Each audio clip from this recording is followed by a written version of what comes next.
Нешпел бойынша емтиханда келген грамматикалық тест сұрақтарын бірге талдайтын боламыз. Видеоны соңына дейін көрген ата-аналарға арнайы сыйлығымыз бар. Бізбен бірге болыңыздар. Кеттік. Бізде бірінші сұрақ: синонимі бар сөйлемді табыңыз дейді. Балалар, білесіздер, синоним дегеніміз бірнеше сөздің бірігіп бір мағынаны білдіруі. Енді сондай вариант іздеп көрейік. Даңқ үшін, думан үшін қызмет етпе. Бұл сөйлемде бірдей мағынаны білдіретін сөздер жоқ. Демек, бұл вариантты сызып тастаймыз. Біреуді мұқату, кеміту дұрыс емес. Байқасаңыздар, мына жерде мұқату, кеміту деген сөздер бір мағынаны білдіретін сөздер болып табылады. Демек, бізде синонимі бар сөйлем В вариантында тұр екен. Бізде бірде В деп белгілейміз. Келесі, екінші сұрақ: антоним бола алмайтын сөздерді табыңыз. Яғни бір-біріне қарама-қарсы мағына білдірмейтін сөздерді табу керек. Қуану, ренжу. Бұл жердегі сөздер екеуі де етістік. Қуану дегенім жақсы көңіл-күйді білдіретін болса, ренжу ол көңіл-күйдің түсуін білдіреді. Бізде осы жауап сәйкес келуі мүмкін. Бұл вариантты қарастыра тұрамыз. Одан кейін жақсы, жаман. Бұлар бір-біріне антоним бола алады. Сондықтан бұл вариантты таңдамаймыз. Келесі, сөйледі, сөйлемеді. Бұл жерде етістіктер беріліп тұр. Етістіктер болымсыз болып бөлінеді, білесіздер. Егер де болымсыз етістіктер, олар ешқашан антоним болып саналмайды. Демек, бізде вариант С болады екен. Ал Д вариантындағы кең, тар деген сөздер, олар сын есімдер, олар антоним бола алады. Сондықтан Д вариантында белгілемейміз. Жауап бізде көрініп тұр. Бұл бізде 2 С.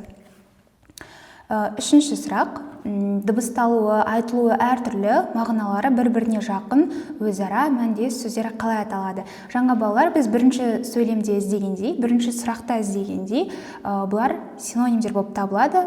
Олар әртүрлі айтылады, бірақ бір мағынаны білдіреді. Демек, жауап Д. Синонимді белгілейміз. Келесі, зат есімнен болған синонимдер қатарын анықтаңыз. Зат есім деген білесіздер, кім не деген сұраққа жауап береді. Енді бізге зат есімді табамыз, одан кейін синонимін анықтаймыз. А вариантында жасыл, көк деген жауаптар тұр. Бұл бізде екеуі де сын есім болып табылады. Сондықтан А вариантын алып тастаймыз. Бізге зат есім керек өйткені.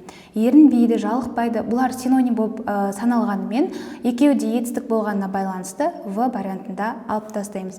Енді балалар, С вариантын қарасақ, уақыт, мезгіл деген сөздер көрініп тұр. Бұлар әртүрлі айтылғанымен бір мағынаны білдіріп тұр. Және бұл не деген сұраққа жауап береді? Вариант С бізде дұрыс. Зат есімнен болған синонимдер. Келесі, әдемі, сұлу деген вариант дұрыс емес, өйткені бұлар сын есімдер. Келесі сұрақ: қарамен жазылған сөздің синонимін анықтаңыз дейді. Бұл жерде биыл оқушылар 3 ауысымда оқиды деп тұр. Оқушылар деген сөз қарамен беріліп тұр екен. Демек, оқушы деген сөзді біз басқаша қалай айта аламыз? Сәби, шәкірт, кісі, дос деген варианттар бар. Осының ішінде оқушы ол шәкірт деген сөзбен бірдей мағынаны білдіреді. Демек, 5-ші сұрақта да В варианты дұрыс болады екен. Енді балалар, Нешпел бойынша келген мәтін жұмыстарын талдайтын боламыз. Бірінші мәтін бізде Кішкене Қасым деген бала туралы. Кішкене Қасым қалайда кінәлі болып қалды. Әкесіне шындықты айтудың орнына ол бар кінәні басқа біреуге жаба салды. Әкесі оған еш нәрсе айтпады, бірақ ұлының өтірік айтқанына қатты қайғырды. Бірнеше апта өтті, Қасым тағы кінәлі болып қалды. Оны мойнына алу қиын болып, тағы да шындықты айтқан жоқ. Сол кезде әкесі Қасымды бақтың ішіне шақырып алды. Мына өскінді жұлып алшы деп әкесі оған кішірек ағаштың жас өскінін көрсетті. Әкесінің айтқанын Қасым бұлжытпай орындады. Қалай, жылалдың ба деді.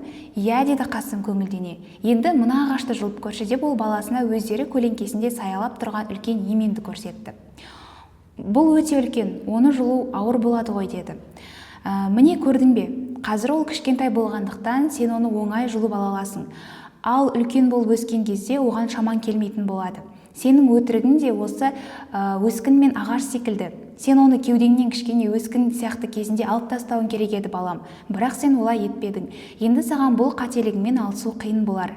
Бірақ әлі де кеш емес. Байқа, қателігіңнің ұлғайып кетуіне жол беріп алма. Кейін одан құтыла алмайсың.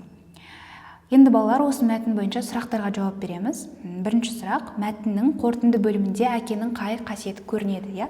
Қорытынды бөліміне қарайтын болсақ, әкесінің тауып айтқан ойына, баласына келтірген мысалына қарап, оның даналығы деп жауап беруге болады. Демек, бірбеткейлігі, ойшылдығы, қаталдығы, даналығы деген ішіндегі Д варианты, яғни даналығы дегенді таңдаймыз. Келесі екінші сұрақ: мәтін мазмұнына қатысты мақалды табыңыз. Бізде 4 мақал берілген. Осы баланың өтірік айтқандығына байланысты мақалды іздейтін боламыз. Жамандықты көп қусаң, құтылмас бәле жолығар. Міне осы мақал сәйкес келеді, өйткені баланың әрекеті ол жамандыққа келіп тұр. Егер де оны көп істей беретін болсаң, одан құтылу қиын болады. Әкесі Қасымға неліктен қынжылды деген сұрақ бар екен. Бұл жерде баласының өтірік айтқанына қынжылды әкесі, яғни жалғандыққа, құмарлығына дегенді белгілейміз. Жауап да. Екінші мәтін балалар бізде қазақ отбасындағы бірінші талап деп аталады. Қазақ отбасында бірінші әке, содан кейін шеше, бұлар отбасы мектебінің ұстаздары десек болады. Әке мен шешенің баласына қоятын ең басты талап тілегі әдепті бала болып өсуі. Сондықтан қазақ отбасы үнемі әдепті бол, тәртіпсіздік жасама, көргенсіз болма деген сияқты сөздерді балаларының құлағына құйып өсірген. Қазақ отбасында өз баласын мейірімділікке, имандылыққа баулыған. Үнемі отбасында осындай тәрбие көрген бала өздігінен тіл алғыш, адал, тиянақты, ұқыпты болып шыға келеді. Тәрбие бастауы әдептілік деп білген ата-ана әуелі баласына өздерін сыйлап құрметтеуді, өзгелерге әсіресе сыпайылық танытуды үйреткен. Енді мәтін бойынша сұрақтарға қарайық. Қазақ отбасында баласын неге баулыған? Мына жердегі жауаптарға қарасаңыздар, сәйкес келмейтін кері жауаптар көп екен. Соның ішінде бізде қараңыздар, С деген вариант бар, мейірімділікке, имандылыққа деген. Осы С вариантын таңдауға болады.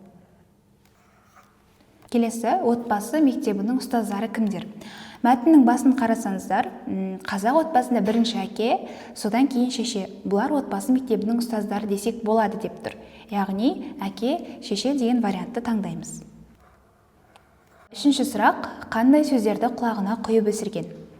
Бізде бұл қандай сөздер екенін мәтіннің ішінен тауып алуға болады. Қарасаңыздар, қазақ отбасы үнемі әдепті бол, тәртіпсіздік жасама, көргенсіз болма деген сөздерді баласының құлағына құйып өсірген деп мына жерде көрсетіліп тұр. Яғни біз тура осы вариантты іздеп көреміз. Тәрбиесіздік жасама, көргенсіз болма деген вариант бізде Д-да тұр екен, яғни Д вариантын таңдауға болады.